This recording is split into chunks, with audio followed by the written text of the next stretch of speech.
Welcome to our monthly 12 Minutes to Mastery, where we offer tips and tools to empower your communication. I'm Charlotte Dietz. And I'm Barbara Roach. And this month we're focusing on persuasion, and actually advanced persuasion, and how you can embrace specific skills that most speakers steer clear of. And we're talking about what? We are talking about two very important skills: emotionally charged events and vulnerability. Ooh, the big scary. Don't do it, but do it.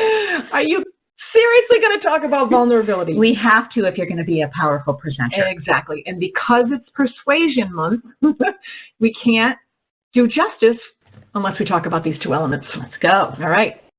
Now, there are two fairly famous examples of creating emotionally charged events from some TED Talks. The first one is when Bill Gates was doing his talk about trying to get rid of malaria worldwide, and what he did was he released a jar of mosquitoes. Now, of course, at the moment, no one knew whether they were infected with malaria or not, because he didn't let you know until after he released them. And what did he say? And he said, it's not just that poor people should experience this. No reason only poor people have to feel this, right? Exactly. And then as soon as they were released, he said, don't worry, they're not infected. Right. Super powerful, yes. Very charged. Exactly. And of course, Jill Bolte Taylor, and she takes the human brain with the spinal cord out, attaches it and holds it in front of the audience, and such a powerful, and she's almost extending it as a gift. That's right. It's really extraordinary, the effect and the charge that created. It was a moment, right, for sure. Yeah, so those are what we want to talk about. And why? Well, this comes from our favorite topic, neuroscience. Evidence. Exactly. And the research shows that we have this element called emotionally competent stimulus. It's a fancy word for saying any object, sensation, situation, or other stimulus that triggers an emotional response.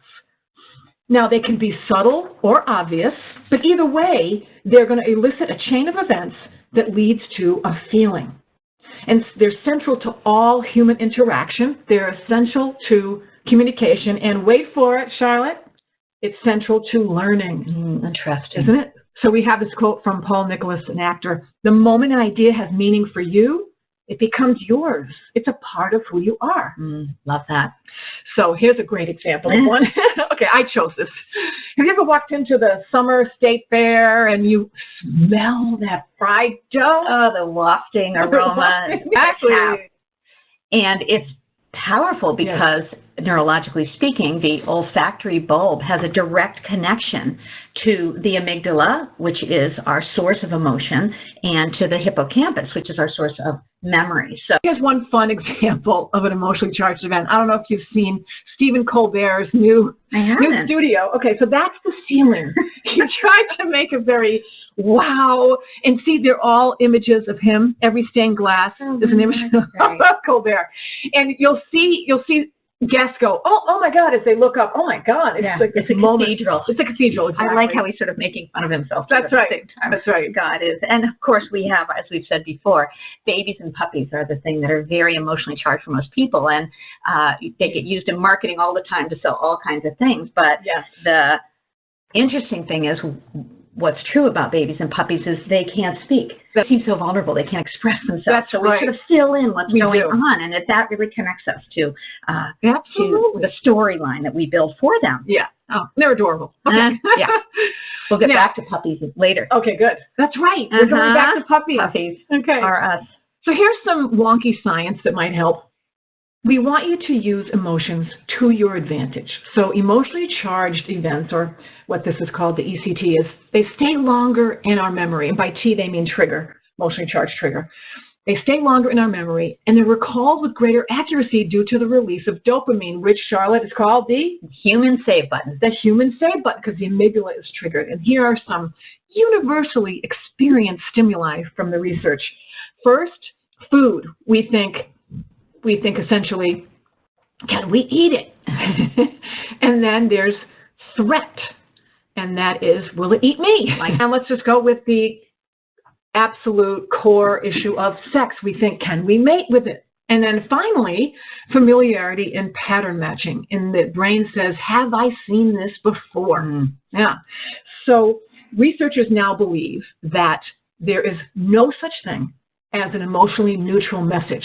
And often what's brought up as an example is, if you ever received a short, brusque email message that has no clear emotional signal, well, guess what? Your brain is interpreting it negatively because you were looking for something that was positively charged and it's not there. Right. So we look at faces to try to understand what people are meaning or saying when they're talking to us. But even they've proven that humans in this make sense brain trying to understand something, they are deconstructing and looking for tone and emotion in email too. Exactly. Disaster.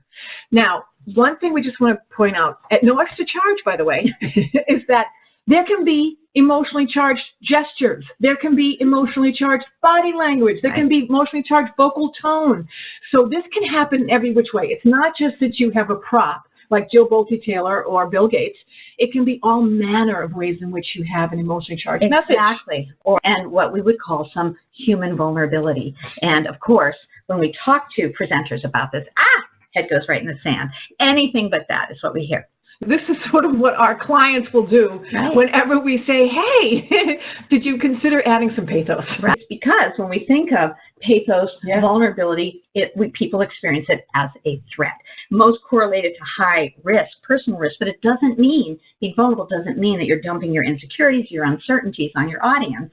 You are simply letting them see who you are, which is hard to do. It is. And so when people don't want to do that, what we end up seeing is a lot of this. The BS meter. Exactly. Which, we all in a nanosecond can understand when some polished, fake storyline, a cliche, it doesn't really give us any glimpse of people's humanity.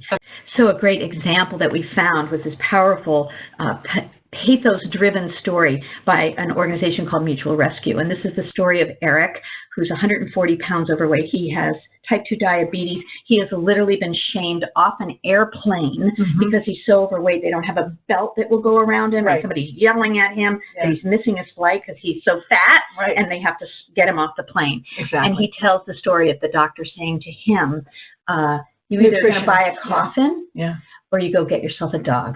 So he goes and he finds this dog, Petey, that he rescues. And this is this powerful story of how his life transforms as a result of getting this rescue dog. They walk together, they start running together, and the emotion and energy and vulnerability that he expresses in this story just captivates you. It's transformation, but at the same time, he's not pathetic, nor is he dumping all his fears and insecurities. He has a very professional and composed gravitas style in telling this story. Well, the reason why this works so well is because Eric gets to say past tense.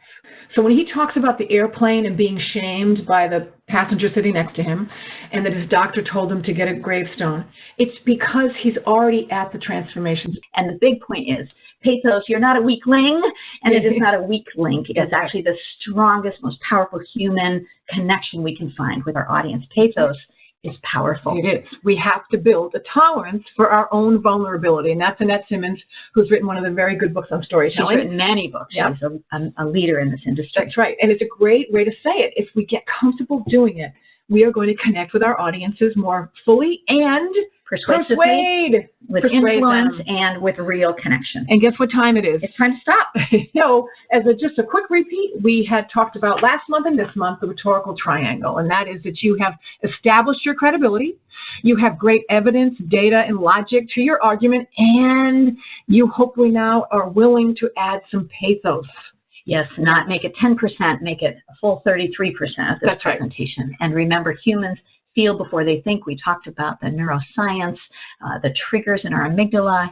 More from us coming is just keep an eye out for 2 invitations. One for our free webinar, 4 ways to wow your audience. That'll be coming up April 22nd. And then we're going to invite you, if you're nearby, to a live event, free, an open house in Boston on business storytelling on June 7th, yeah. And hopefully we have some information for the link. We do, right there. You'll tell stories, you'll craft stories, and you will share emotionally charged pieces of those stories with others in the audience, and we'll craft those to be really the polished diamonds that reflect who you really are and the persuasive quality you need in your next presentation. So we look forward to seeing you, hearing from you. Or on the webinar. To be continued. See you in April. All right, bye-bye.